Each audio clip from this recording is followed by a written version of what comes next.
This is Chiney, Ogwumike. I am Malika Andrews, and we have a packed hour planned for you as we get ready to tip off the NBA on ESPN. But first, we need to start with a historic family moment that took place last night in Crypto.com Arena, the other arena here in Los Angeles now, as LeBron and Bronny took the court for the very first time. Here's what LeBron said to Bronny moments before they checked in. All ready? All right. You see the intensity, right? Just play carefree, though. What about mistakes? Just go out and play hard. So with some advice from Dad, Bronny James checks in as a member of the Los Angeles Lakers alongside his dad for the very first time. They become the first ever father-son duo to play in an NBA game together in NBA history. Mom, Savannah James, Zuri James on her 10th birthday in attendance, Bryce as well. And here it is, the first father-son pass in NBA history. LeBron, he wanted this little jumper to go down, couldn't quite get it. So let's see. They call a little timeout here. And then once again, another chance here for LeBron and Bronny. Bron showing off what he's able to do in year 22. Year 22, making that dunk with his son playing in the game. I want you to think about that statement for a second. Yeah, it's not just the fact that they are playing together and taking photos like that. It is the level that LeBron James is still at this point in his career. This is the moment, though. Yeah, he said, we'll hear from LeBron in just a second. This is what he said about that shot to Bronny. He wanted to see that go through the net. They ran that play just to get him that shot. Knock down. Good shot. Good shot. Couldn't quite get it to go. They would play 3 minutes together, rather, on the court. One of the most historic moments in NBA history. Going up to that scorer's table with my dad, checking in for the first time, that's a crazy moment I will never forget. You know, for me, I lost a lot of time because of this league and committing to this league, being on the road at times, missing a lot of his things, Bryce's things, Zuri's things. So to be able to have this moment where I'm working still and I can work alongside my son, it's one of the greatest gifts I've ever got from the man above, and I'm going to take full advantage of it. This is the first time we had a LeBron moment that was, you know, something huge, and we won. So obviously that moment, us being at the school table together and checking in together, something I will never forget, no matter how old I get, no matter how my memory may fade as I get older or whatever, I will never forget that moment. Oh, I don't want to make you feel old here, Mr. Oh my Brian. God, too late. But you talked to LeBron at training camp the night that he left to be there for Bronny's birth. And so for you to cover this full circle moment, can you just contextualize that? I mean, honestly, what I was thinking about was that Bronny is 20 now. Yeah. And he feels very young, right? But at age 20, LeBron was already a father. He was already a franchise player. He was already one of the top 10 players in the league. And so what I'm thinking about is, man, when LeBron was 20, he had a lot on his plate. And look at what he's done in the last 20 years. You know, if he had, that night he told me he was going to name his son LeBron Jr. If I'd have told him, LeBron, 20 years from now, he'll be playing alongside you in the league, he would have said, get out of here, and walked out of here. Honestly, when he left training camp 10 years ago, or the start of the season for Zuri, and I told him, hey, in 10 years, you're going to be playing next to Bronny in the game, I don't know if he would have believed that. Yeah. I mean, this is truly an unbelievable moment that represents so much work that he's put in and Bronny's put in. Well, Anthony Davis said it last night when he said, well, my son's 3 years old. Ain't no way I'm waiting around to see him in the NBA. This doesn't come around very often. And sitting, you know, being in the building last night, you could feel it, right? The moment that they made their way to the scorer's table, the Lakers purposely made it so that LeBron and Bronny checked in at the same time. There was sort of this lull and then an uprising that happened in the crowd as they began to grasp what was about to happen. I was sitting right behind the Griffies, the first father-son duo to play together in the MLB, and just like any other fan in the arena, all of them, they got their cell phones out, they raised it with everybody to sort of look and be able to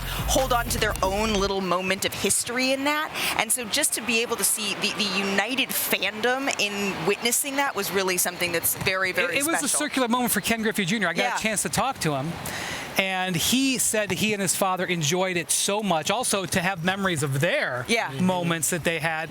But he was at LeBron's first game 22 years ago. He can't believe that LeBron's still out there either. Crazy. Right, exactly. There's a lot of disbelief. There aren't a lot of firsts, right, left for LeBron in year 22. True. And so to have this with his son is really, really special. And the cherry on top was that the Lakers, they played well in this game. Win-win situation. Absolutely. And a lot of that was due to Anthony Davis. Chiney, the Lakers have said they want to run through AD as LeBron sets the tone first, but that was really on display here. Look, I love what JJ has done with his game. They've leaned into his jump shot, particularly the mid-range shot. He was a dog, a beast on the boards, everything you expect him to be, playing at both ends, but Ant also had himself a time as well. Anthony Edwards had his moments. He looked like he was trying to sort of find his role without Cat and the spacing on the floor. Going ahead to the third quarter here, Austin Reeves hands it back off to LeBron, puts Beautiful it up to basketball. AD. This is what J.J. Redick wanted. He wanted to have AD be the hub of everything. That's a shot for me. Followed through with it in this game plan. Yeah, what I love about that shot was the fact that he wasn't doing that at the rim. He was going up against a shot blocker. But look at this. A lot of people have criticized Anthony Davis saying, hey, is he not tough enough to really be a 5 or a 4? But look at how tough he was talking his talk. I mean, former teammate through the Olympics. Yeah, afterwards he said, what were you saying to him? He said, Anthony Edwards wanted to punch me. And he said, no, not really. That's my guy. So ahead to the fourth quarter here, Perk. This is really where AD, when the Wolves made it close, AD brought them back. And look at that time on the clock on that first shot.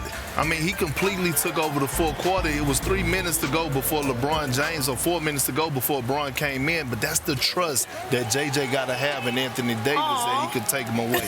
First win for JJ Redick. That means he got a little shower after the game as well. So JJ Redick, he wanted Anthony Davis, as you said, Chiney, to be the focal point for the Lakers offense, and Davis answered that call with the Wolves. Davis got his 15th game with at least 35 points, 15 rebounds as a Laker. That is tied for the 4th most in the history of the franchise. Perk, I know it is only one game, right? But you have been advocating. We've been hearing about this for how many years? 11. Yeah. Exactly. Yeah, a lot for Anthony Davis to take the keys here. I want to get to JJ because I watched him from start to finish up and down that sideline. I listened to him because he was mic'd up, because I wanted to come on here and criticize him, but I can't.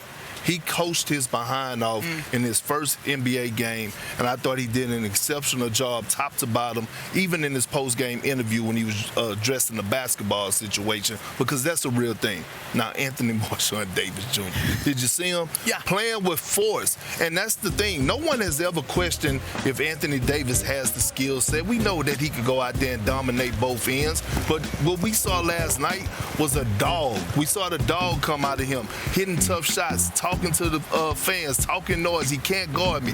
That's the AD you want to see on a night-to-night basis. And if he continues to play like this, which that's the big question, is he going to be able to sustain this level of play, then the Lakers will be just fine. But they got to remember, he's in the driver's seat offensively. One thing I noticed from JJ, the number one thing you want as a coach, especially a new coach, is buy-in. And the Lakers look bought in on their offensive system and also defensive system. But if we're talking about offense, when you go through AD and AD's playing like this, you have a shot this year. Not saying that they're going to win a title or anything, but they have a shot to be consistent and to fix the things that they messed up. Look at this offensive possession. Using Reeves as a ball handler. Look at LeBron James, perfect dish.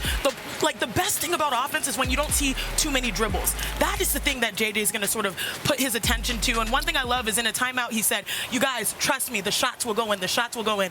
The big historical issue for the Los Angeles Lakers, at least in LeBron's tenure, is that they haven't had enough three-point shooting. But guess what? They found a fix.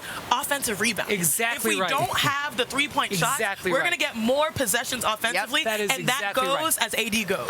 What did J.J. Redick say the day he was hired? He said, we've got to get possessions. Yep. They were 29th in offensive rebounding last year. They had 15 offensive rebounds last night against a big, strong team.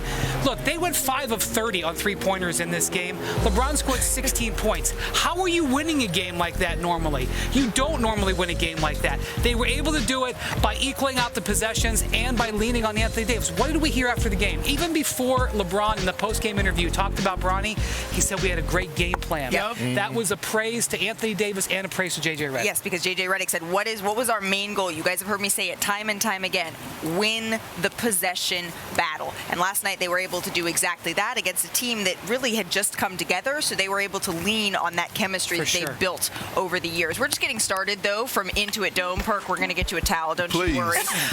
We're getting you set for a great doubleheader, though, tonight. We're looking at the star guards here in the first game of the evening. Of course, Tyrese Maxey and Damian Lillard both have points and assist props set at over 30 on the night. And then in our nightcap, Devin Booker, James Harden, they have the highest point totals for their respective teams.